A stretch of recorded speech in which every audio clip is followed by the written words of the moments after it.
स्वागत है आपका ऑडियो बुकपीडिया में। आज हम भारत की सबसे महान और कलातीत कथा महाभारत की संपूर्ण समरी आपके सामने लेकर आए हैं। यह सिर्फ एक युद्ध की कहानी नहीं, बल्कि यह धर्म, अधर्म, न्याय, नीतियों और रिश्तों, जीवन की गहराइयों को समझने की कुंजी है। आज की ये ऑडियो बुक न केवल आपको महाभारत की कथा बताएगी, बल्कि उसमें छुपे हुए जीवन के गुण और व्यवहारिक सबक भी आपके सामने रखेगी। तो आइए इस अद्भुत यात्रा की शुरुआत करते हैं। भाग 1, कुरुवंश की शुरुआत और भविष्य की नींव। कहानी शुरू होती है हस्तिनापुर के राजा शांतनु से, जिनकी शादी गंगा से होती है और उनसे भीष्म का जन्म होता है। भीष्म, जिन्होंने पिता की दूसरी शादी के लिए जीवन भर ब्रह्मचर्य का व्रत लिया, वो त्याग और वचन की मूर्ति है।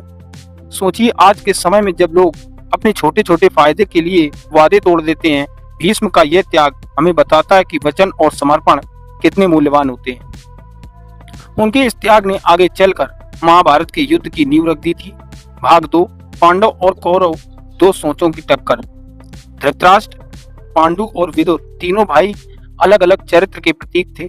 पांडु के 5 पुत्र युधिष्ठिर, भीम, अर्जुन, नकुल और सहदेव, और धृतराष्ट्र के 100 पुत्र कौरव, दुर्योधन और दुशासन सहित। यहीं से दो सोचें बनती हैं, एक धर्म की, दूसरी अधर्म की।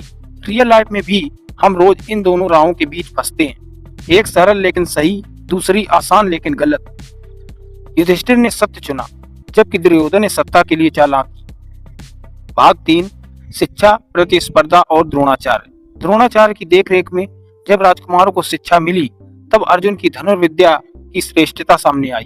एकलव्य का प्रसंग बताता है कि प्रतिभा जाति और वर्ग की मोहताज नहीं होती। गुरु दक्षिणा के नाम पर अंगूठा मांग लेना आज की उस व्यवस्था की याद दिलाता है, जहां योग्यता की बजाय सिफारिश और संबंध प्राथमिक हो जाते हैं। अर्जुन की मेहनत, एकलव्य का समर्पण हमें सिखाते हैं, संसाधन चाहे जो, यदि समर्पण है तो लक्ष्य पाना संभव है। भाग 4, द्रौपदी स्वयंवर और कृष्ण का प्रवेश। द्रौपदी का स्वयंवर, अर्जुन द्वारा मछली की आंख को भेदना और फिर 5 पांडवों का उससे विवाह, ये सब हमें एक ही बात सिखाते हैं, भाग्य, नीतियों और रिश्तों की उलझने। और फिर कृष्ण का आगमन। वो सिर्फ भगवान नहीं, बल्कि जीवन के सबसे चतुर मैनेजर हैं। वो हर मोड़ पर पांडवों के साथ हैं, पर खुद कभी युद्ध नहीं करते। जैसे आज कोई अच्छा मेंटर आपका मार्गदर्शन कर सकता है, लेकिन आपकी लड़ाई आपको खुद ही लड़नी होती है। भाग 5, जुए की सभा और द्रौपदी का चीरहरण। धर्मराज युधिष्ठिर का जुए में सब कुछ हार जाना, राज्य, भाइयों को और अंततः द्रौपदी को, यह हमें बताता है कि धर्म के नाम पर अंधा विश्वास भी विनाश ला सकता है। जबकि द्रौपदी को भरी सभा में अपमानित किया गया, तब भीष्म जैसे ज्ञानी मौन थे। आज भी जब अन्याय होता है तो समाज चुप रहता है। वो भीष्म का मौन दोहराता है कि कृष्ण ने द्रौपदी की लाज बचाकर यह सिखाया कि जब कोई मदद नहीं करता, तब ईश्वर स्वयं आ जाते हैं, बशर्ते हम विश्वास और साहस बनाए रखें। भाग 6, वनवास, सीख और रणनीति। पांडवों का 13 वर्षों का वनवास महज निर्वासन नहीं था, वो एक प्रशिक्षण था। उन्होंने अलग अलग क्षेत्रों में ज्ञान प्राप्त किया। भीम ने हनुमान से शक्ति पाई, अर्जुन ने इंद्र से दिव्यास्त्र पाए। यह हमें सिखाता है कि विपरीत समय में आत्मविकास का सबसे बड़ा अवसर होता है। आज अगर आप किसी कठिन दौर में हैं, तो सोचिए यह आपकी महाभारत का वनवास है। तैयारी कीजिए, समय बदलेगा। भाग 7, युद्ध की तैयारी और अर्जुन का मोह। कुरुक्षेत्र का युद्ध जब तय हुआ, तब अर्जुन युद्ध भूमि में मोहग्रस्त हो गए, अपने सगे संबंधियों को मारने के विचार से विचलित। तब हुआ गीता का उपदेश, जिसमें कृष्ण ने कहा, कर्तव्य से विमुख मत हो। आज के जीवन में भी हम कर्तव्यों से भागना चाहते हैं, तो यही गीता हमें रास्ता दिखाती है। ऑफिस की जिम्मेदारी हो या परिवार का साथ, हमें अर्जुन की तरह भ्रम में नहीं, कृष्ण की तरह स्पष्टता चाहिए। भाग 8, महायुद्ध और नीति की परतें। 18 दिन का युद्ध केवल तलवारों की भिड़ंत नहीं था, बल्कि नीतियों की परीक्षा भी थी। अभिमन्यु की मृत्यु, घटोत्कच का बलिदान, जयद्रथ की हत्या, ये सब हमें बताते हैं कि जीत के लिए कभी कभी सही समय, रणनीति और बलिदान अनिवार्य हो जाता है। लेकिन साथ ही अधर्म से मिली जीत हमेशा विनाश लाती है।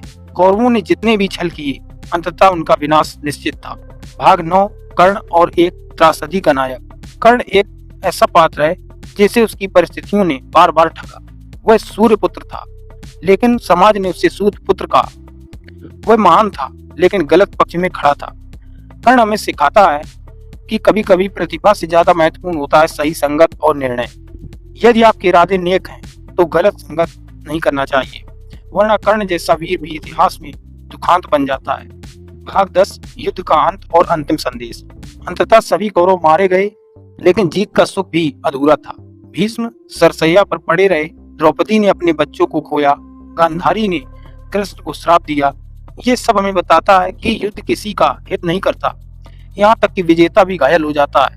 महाभारत का अंतिम संदेश यही है, धर्म को समझो, रिश्तों को संभालो और समय रहते सही निर्णय लो। दोस्तों, महाभारत सिर्फ एक कथा नहीं है, ये जीवन का आईना है।